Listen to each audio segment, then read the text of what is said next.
हमारे संग में नेहा दीदी वह नांदनी की है। वहां पे उस नांदनी में हमने 2 वर्षाएं किए और नांदनी को कहते नांदनी सोन्याची चांदनी, ऐसा मराठी में कहते। उस नांदनी में पूरे भारत में सर्वाधिक सब्जियों का उत्पादन कहीं पे होता है तो नांदनी में होता है। वहां के लोग इतना परिश्रम करते हैं क्योंकि अन्य फसल को उगाना आसान है, लेकिन सब्जी का उत्पादन करना कीड़े लग जाते हैं, कीटाणु लग जाते हैं, बहुत कठिन है। लेकिन वो नांदनी के लोग दिन रात खेत में, चाहे बड़ा से बड़ा करोड़पति व्यक्ति भी क्यों ना हो, अपने हाथ से खेत में सब काम करते हैं। हर घर में गाय भैंसे, घर की महिलाएं वो गाय भैंसों को संभालती हैं और पुरुष लोग खेती को संभालते हैं।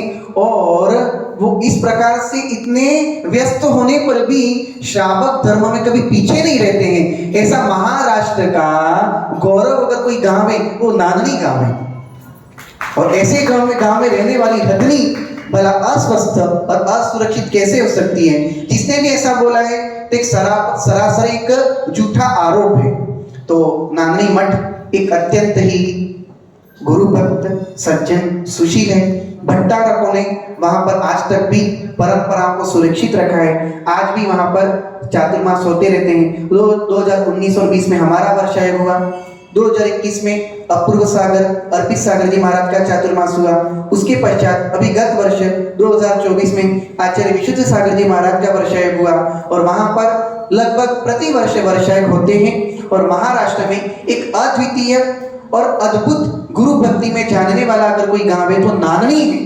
नांदनी का बच्चा बच्चा, आप कभी भी जाना, वहां का नांदनी का बच्चा बच्चा सरल और गुरुओं के प्रति समर्पित रहने वाला है। एक अलग ही माहौल वहां पर रहता है। तो ऐसे नांदनी मठ में हथनी गई थी तब बड़ा दुख हो रहा था, लेकिन आज वापस सुप्रीम कोर्ट को भी घुटने टेकने पड़े तो कहीं ना कहीं नांदनी वालों ने जो गुरु भक्ति की है उसका पुण्य है, प्रति निष्ठा है, उसी का परिणाम है कि इतना सब कुछ होने के बाद में भी सब कुछ जो आरोप थे सब समाप्त हो गए और वो हथनी पुनः आने वाली है। अब जब आएगी तब आएगी। लेकिन ये तो जानते हैं कि नांदनी ने पूरे विश्व में जिन शासन की विजय ध्वजा लहराई है। अन्य भी तो मठों में अर्थात बहुत सारे अजैन मठ है, वहां पर भी हाथी हथनी है, वहां पर तो वे नहीं गए। लेकिन यहाँ पर तो कहीं ना कहीं कमी हमारी भी है कि हम अपने धर्म के प्रति इतने जागरूक नहीं है, तभी ऐसा होता है। कोई व्यक्ति हम पर आंख उठा के देख कैसे सकता है? और देखा है तो कहीं ना कहीं या तो हमारी कमी है। लेकिन मैं पूरे नांदनी मठ के जुड़े सभी भक्तों को और पूरी जैन समाज को बहुत आशीर्वाद देता हूं कि जिन्होंने 45 किलोमीटर दूर तक की एक लंबी यात्रा मूक मोर्चा निकाला, ये कोई सामान्य बात नहीं है।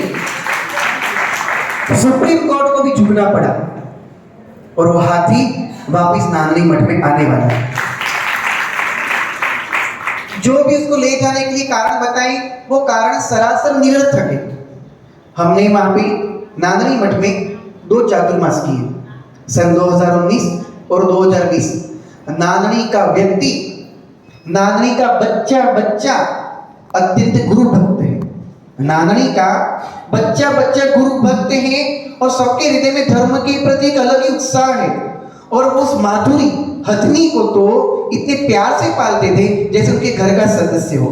वो हथनी रोज हमारे पास आती थी, हम उसे प्रसाद देते थे, केला या चावल आदि।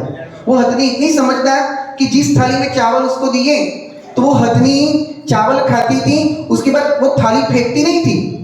जिसने उसको थाली दी है चावल खाने के लिए वो सूंड से पूरी थाली साफ करती थी, एक दाना भी नहीं रहता था। फिर वो थाली हाथ में देती थी, ये तुम्हारी थाली।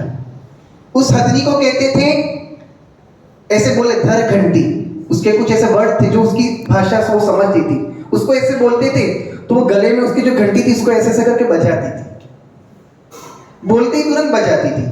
उस हथनी को कभी बोले बाय बाय तो सूंड अपनी सूंड ऐसे करके ऐसे ऐसे करती थी बाय बाय।